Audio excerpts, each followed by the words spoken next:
अहमदाबाद तक में आपका स्वागत है। हमारे साथ astrologer, feng shui expert and life coach Bhavesh N Patni है, जो हमें एस्ट्रोलॉजी की काफ़ी सारी ऐसी इंटरेस्टिंग बातें बताएंगे जिसे हम कई बार नज़रअंदाज करते हैं। नमस्कार।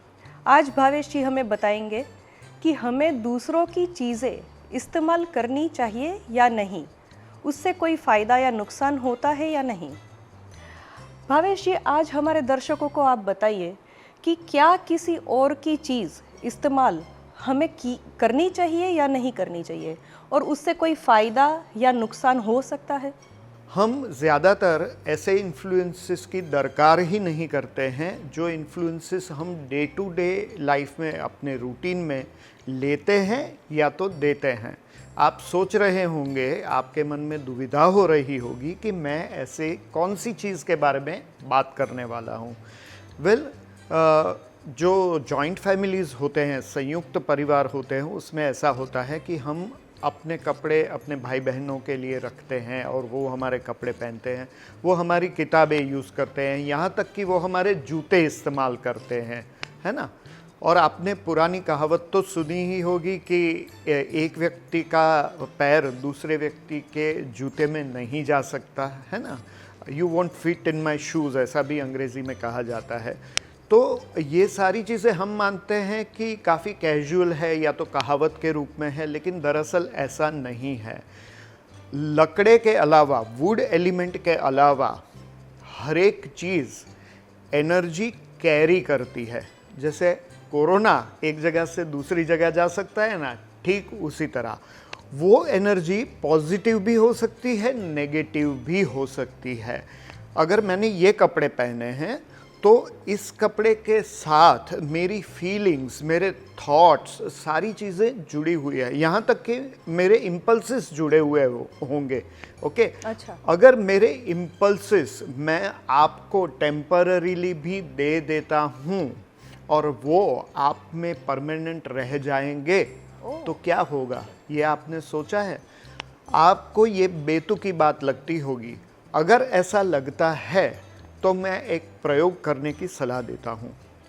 किसी भी ऐसे व्यक्ति का शर्ट या तो टी शर्ट 1 महीने से लेकर 6 महीने तक आप पहनिए, जिस व्यक्ति को ब्लड प्रेशर जैसी बीमारी हो या कोई भी बीमारी हो, उस व्यक्ति की अस्वस्थता आप में ट्रांसफ़र होना शुरू हो जाएगी। कोई अगर आपको गिफ्ट करता है, वो चीज़ फ्रेश है तो बहुत अच्छी बात है ना, उस चीज़ का स्वीकार करना चाहिए।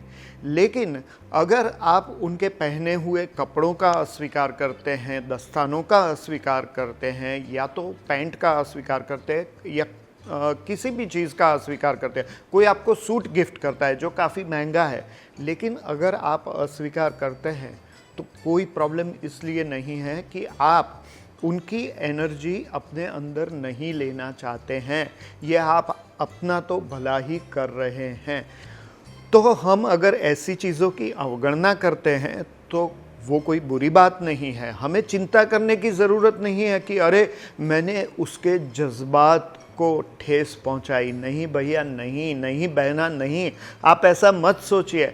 आप उनका जज्बा कायम रखते हुए ये कह सकते हैं कि सॉरी, मैं आपकी चीज़ नहीं ले सकता। आप अगर गिफ्ट देना चाहते हैं तो आप मुझे नई चीज़ दे सकते हैं, हालांकि मैं आदर करता हूँ आपके जज्बे का। ठीक उसी तरह आप मना कर सकते हैं। लेकिन अगर आपने मना नहीं किया और उस इन्फ्लुएंस को कैरी फॉरवर्ड किया, यानी कि आपके बड़े भाई है, उनका टी शर्ट आपने पहना, फिर आप पहन रहे हैं, आपने भी अच्छी केयर की उस टी शर्ट की ताकि वो परंपरा आगे बढ़ी, आपने अपने बच्चे को या छोटे भाई को वो टी शर्ट दे दिया। तो वो सारे इन्फ्लुएंसेस जो बड़े भाई से आए हैं, वो सारे इन्फ्लुएंसेस आपके छोटे भाई या तो बच्चे में कैरी फॉरवर्ड होंगे। ये अच्छे भी हो सकते हैं और बुरे भी हो सकते हैं। और मैंने आज तक ऐसा इंसान नहीं देखा कि जिसमें सिर्फ अच्छाई ही हो, बुरा विचार तो किसी में भी कभी भी आ सकता है। तो ये जो एनर्जी कैरी फॉरवर्ड होती है, उस साइकिल को हम अगर रोक देते हैं तो हम अपने आप को बरकरार रख पाते हैं। हम अपने आप में सुधार लाना चाहें तो हमारे ड्रॉबैक्स जानकर, खुद से किसी ज्योतिषी से मिलकर या तो खुद से सोचकर, काउंसलर को मिलकर हम अपने आप में सुधार ला सकते हैं। लेकिन ये जो एक्सटर्नल इन्फ्लुएंसेस है, उन इन्फ्लुएंसेस को नकारा जा सकता है।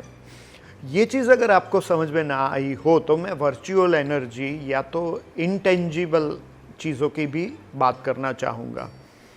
आप सोशल मीडिया पर या तो आप जो भी मैसेंजर यूज़ करते हैं उसमें एक वीडियो देखते हैं, उस वीडियो में कोई भी एक समाचार है या तो कोई भी एक चीज़ दिखाई गई है,